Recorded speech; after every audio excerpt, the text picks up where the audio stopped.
What is up, guys? Today we're going to talk about how to avoid getting bullied in prison if you're not a fighter.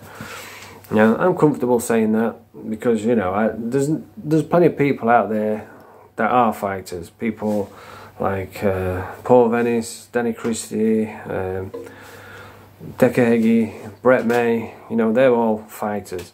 It's just one thing that they're better than me at. You know, there'll be a million things that I'm better than them at. I could probably beat them all at chess or one-on-one Call of Duty. I'll beat them all. You know, fighting is just one thing that they're better than me at. So I'm comfortable saying that I'm not a fighting man. And prison it's a tough, harsh, violent environment. And before I got locked up, I was big into the rave scene. I used to drop pills, go out dancing. I was all about love and peace. And when I got sent to prison, I had to navigate through this violent environment by, you know, making people laugh and just being a good person. But even I got tested.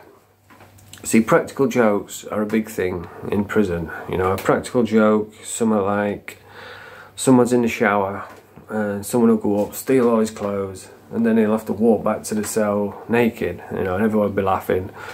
Another one would be like if you're going to get your dinner, put your dinner down, you go to sit down and someone pulls the chair away and you fall on your back.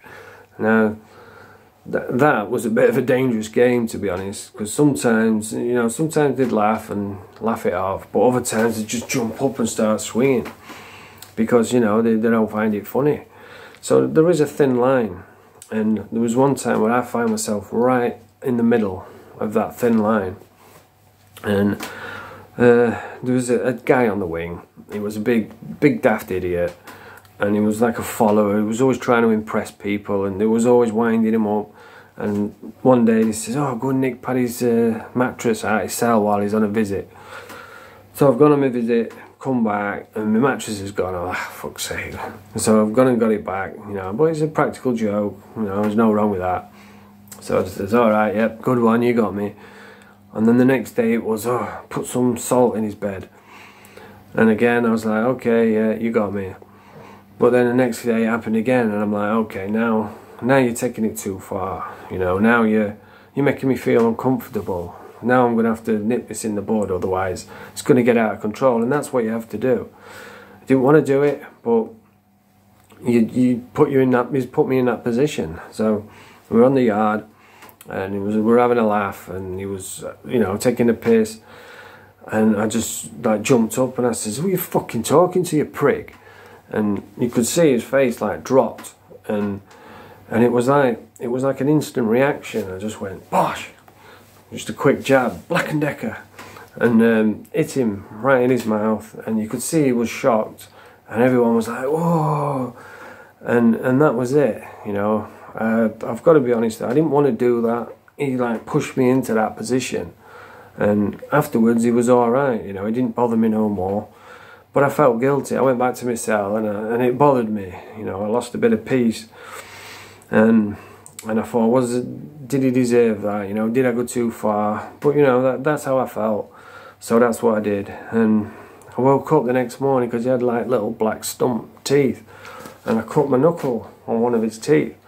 And I woke up the next morning and all my fist was swollen, and the little cut had like green pus coming out of it.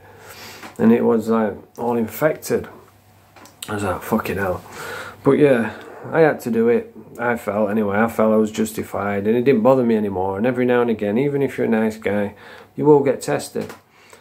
But practical jokes are a big thing in prison. They always will be. And I remember when I was padded up with a kid from Donny called Rob Linsky. Good friends now, you know, I've got a lot of time for Rob. But the first time I met him, he nearly got me killed, and I'll never forget it. It was horrible.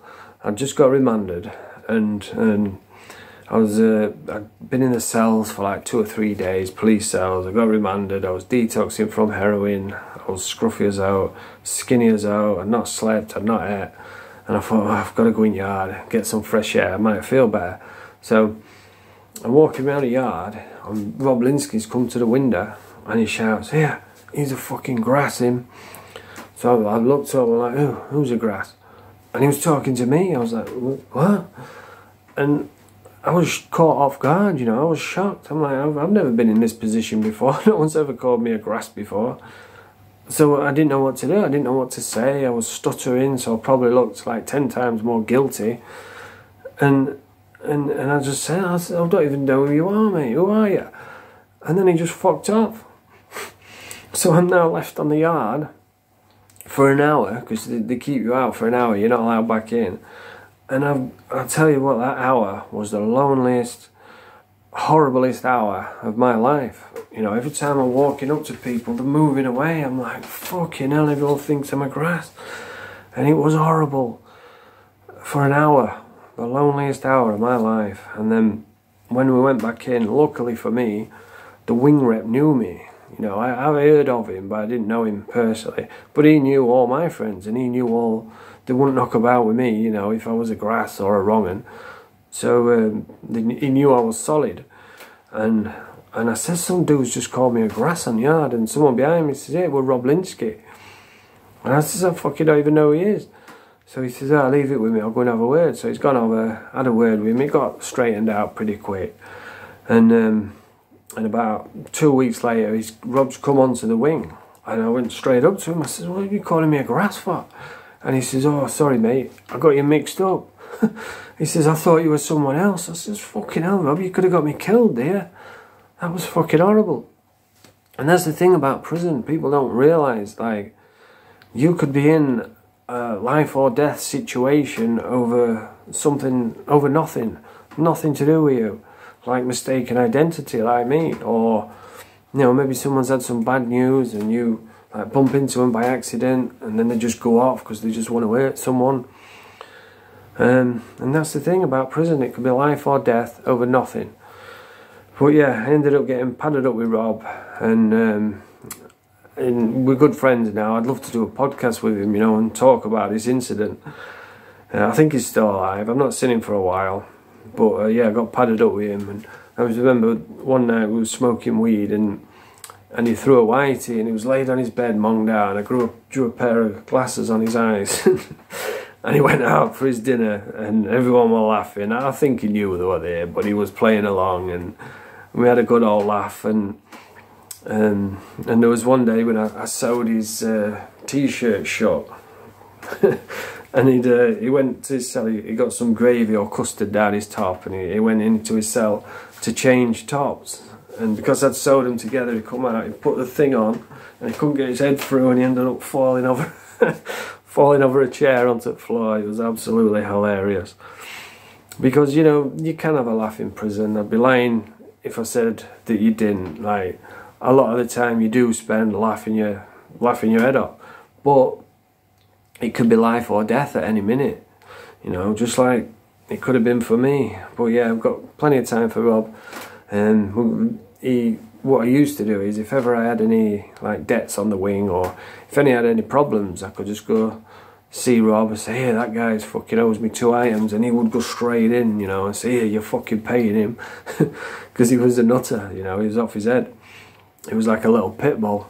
But yeah, plenty of time for Rob, and that's what you've got to do. If you feel like you're getting bullied, if you feel uncomfortable, you feel like people are taking a piss, then you have to make a little statement. Now, I won't say like go looking for it, but if you do get pushed into it, then that's probably the best thing you can do. But anyway, hope you enjoyed the video. Press the thumbs up if you like the video. Subscribe to the channel. Bonjour.